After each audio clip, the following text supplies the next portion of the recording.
Taylor Lorenz is an American journalist who reports on internet culture, mainly through her Substack right now, User Magazine, although she writes for many other media outlets. She also does reporting on her YouTube channel titled Taylor Lorenz. She has previously been a staff reporter for The Washington Post and The New York Times and has written and reported for numerous media outlets. She has a new exclusive story that she reported in Wired magazine today entitled, quote, "A dark money group is secretly funding high-profile Democratic influencers." We want to talk to her in depth about that, as well as the work she's been doing in warning of and reporting on the dangers to free speech by new online censorship provisions, such as the UK's Online Safety Act, and particularly the growing movement to, under the guise of age verification and protecting children, requiring your identity be submitted before allowing you to participate in multiple platforms on the internet. Taylor, it is great to see you. Really appreciate your taking the time to talk to us tonight. Glenn, I'm surprised you would say it's great to see me. It is great to see you. I have had that experience many times where you have arguments based on differences with somebody, and then I think when you talk personally, especially about reporting that I think is important, you can have more constructive conversations. So I am glad to see you. Thank you for coming on. Yeah, I wish you had given me this benefit of the doubt years ago, because I've been covering these issues for years. No, I know. For years. I know, and maybe I could say the same. You have your own show. You could have invited me on as well. But in any event, we'll get to some of that, I think. You're welcome anytime, Glenn. All right, I'll definitely invite myself on. But since you're here, and I do want to get into a couple of those kind of past differences in a very civil way, but only as they relate to things we want to talk to you about tonight. So you have this article in Wired, and it basically narrates how this dark money group is paying Democratic Party influencers, content creators, podcasters who generally support the Democratic Party, money in secret, meaning requiring them to keep it secret. Explain what this group is, kind of who funds it, and how it's functioning. Yeah, so the 1630 Fund is this massive, powerful, liberal, dark money group that sprung up in the wake of Citizens United. And this is when dark money really started to become a big thing in politics. Really, I think Citizens United was 2009, but it was really in the 2010s that these groups started to emerge and start doing funding. Now, they're mostly on the right. A lot of dark money is on the right, but this specific dark money group funds liberal causes. So they raised, I think, something like $400 million they distributed in, according to Politico, in 2022, I think it was. So they do a lot of work in this space. And what they're doing recently, which I uncovered in my story, is that they're running this influencer program. There's been all of this talk since the Democrats lost so spectacularly last fall about finding the liberal Joe Rogan. They discovered the internet exists, and now they're trying to figure out what to do with it.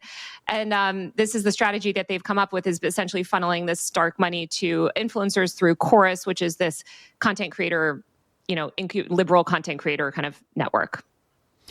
One of the things that I don't understand about, and I never have understood about, and it is true, it's like Democrats had no interest in going on these massive podcasts during the 2024 election, or even before, in anyone paying attention to the internet understood the massive audience and reach that these podcasts had. Much larger than the cable shows or Face the Nation or Meet the Press that these Democratic office holders would love to grow on. It was kind of this massive thing growing under the nose of a lot of people in media who just don't pay attention to anything new. And I know you've been reporting on this kind of internet culture for a long time, but it strikes me that the way these shows that they're so worried about, like Joe Rogan, like Theo Vaughn, Andrew Schultz, a lot of these kind of biggest programs that became pro-Trump influencers, they really emerged organically. It's not like they had dark money funding them. These were people who went online, started having just normal conversations, often comedians.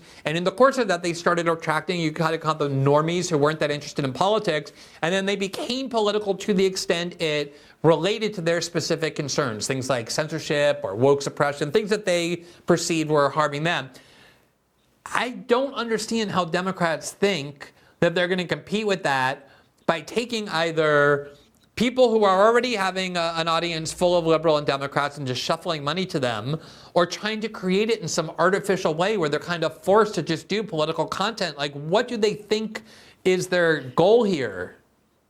Yeah, well, I want to be clear. There is tons of money on the right in terms of dark money. The Republican ecosystem is flush with dark money.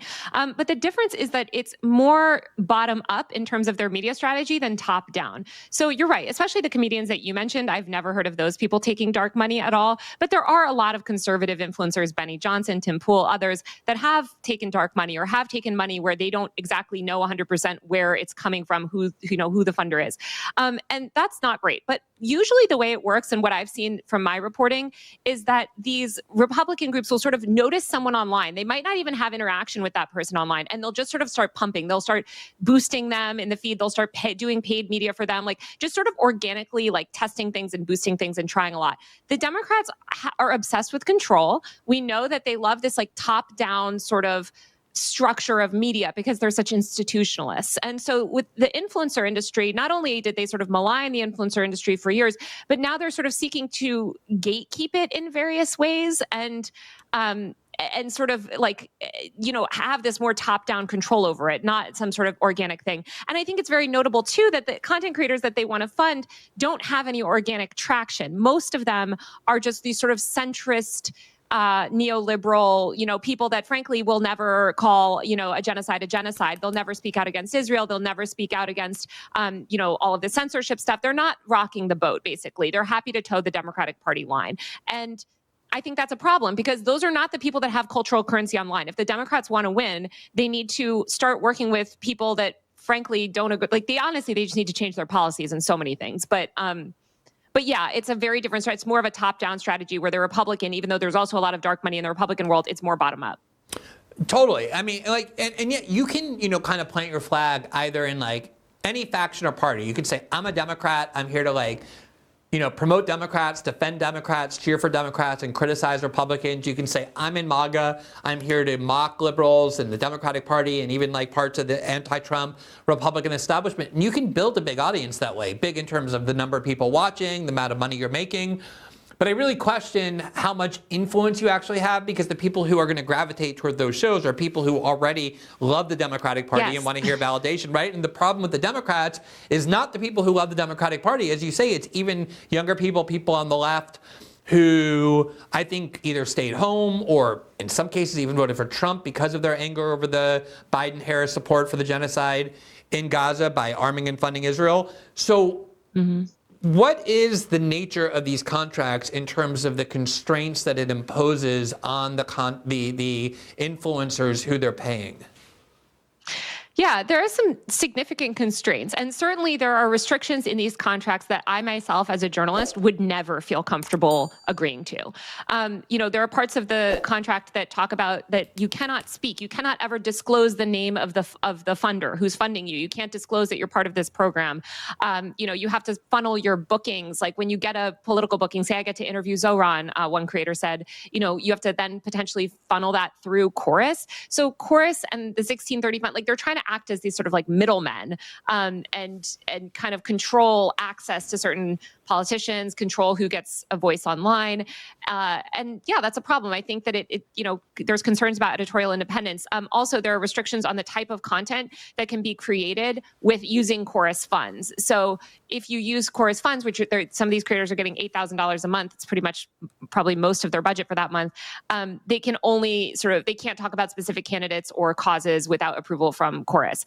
And I think that alone is enough of a restriction for anybody that considers themselves a journalist, I would say, to not do it. And the fact that they can't disclose it. Like all these content creators are coming out now and they're like, well, what's the problem? We're getting paid. And it's like, well, the problem is that if my article didn't come out, you guys would have kept taking this dark money and no one knows where your money is coming from. That's the problem.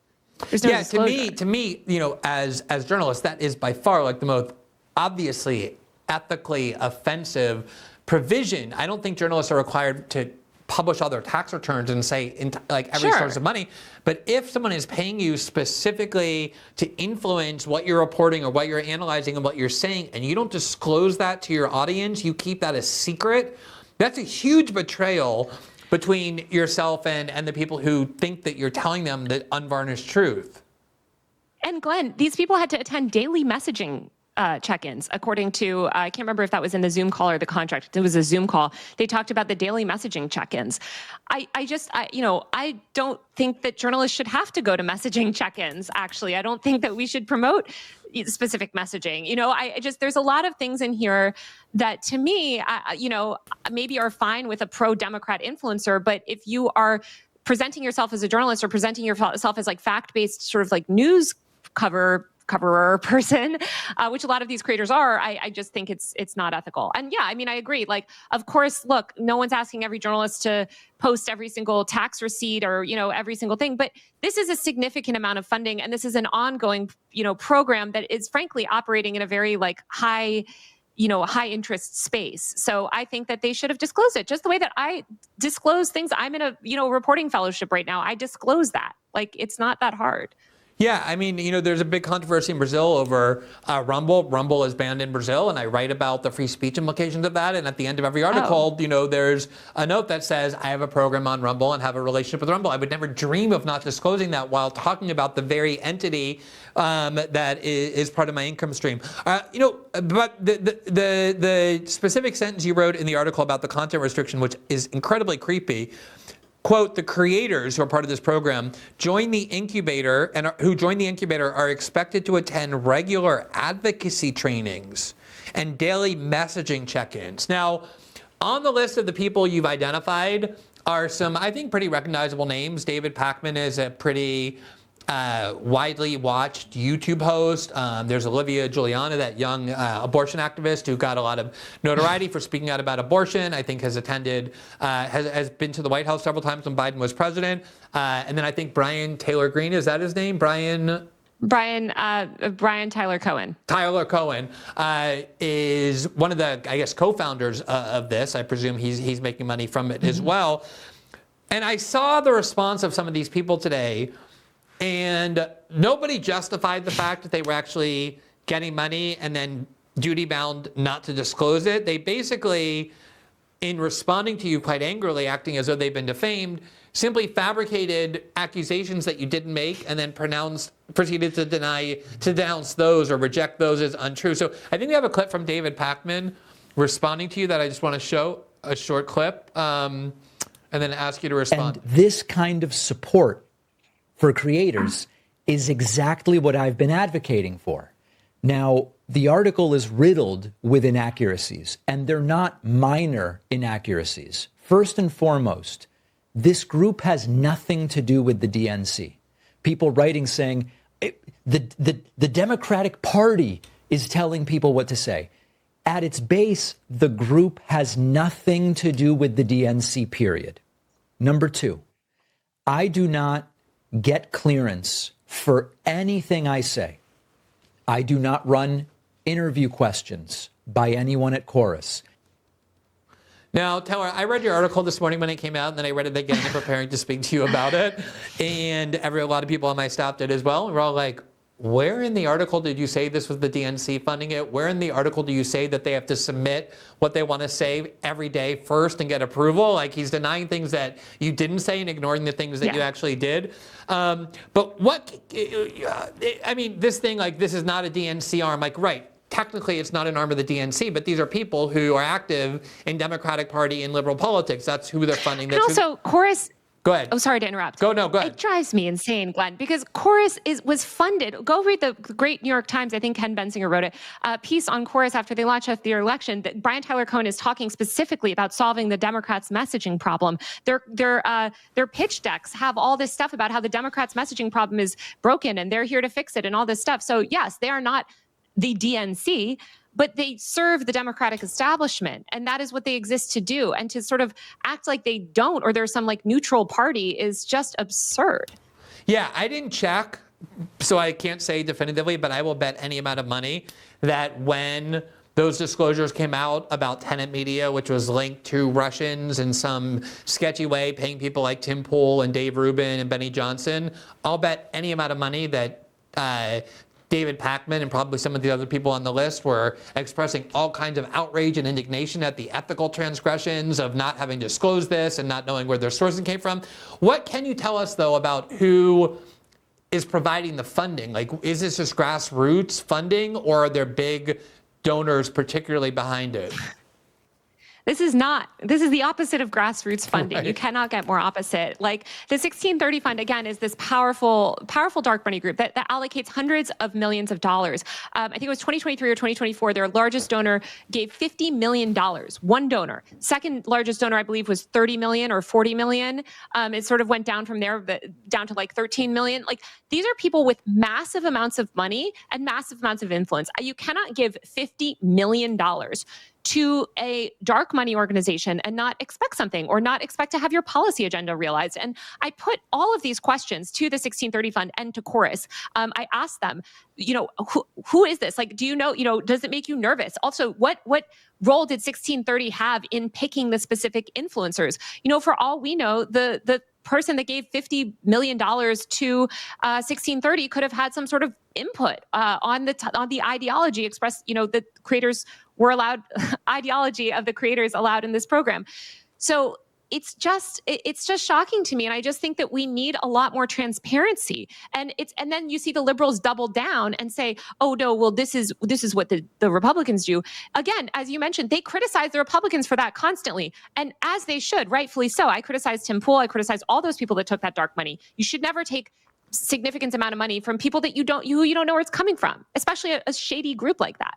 So I can't remember the original question. I'm on a tangent, but it's very hypocritical. But the question is, like, who are these big donors? But precisely because it's a dark money group, we don't know, right? That's what it means to be dark money. Exactly. No. And that's the problem. If you give $50 million, we should know who you are.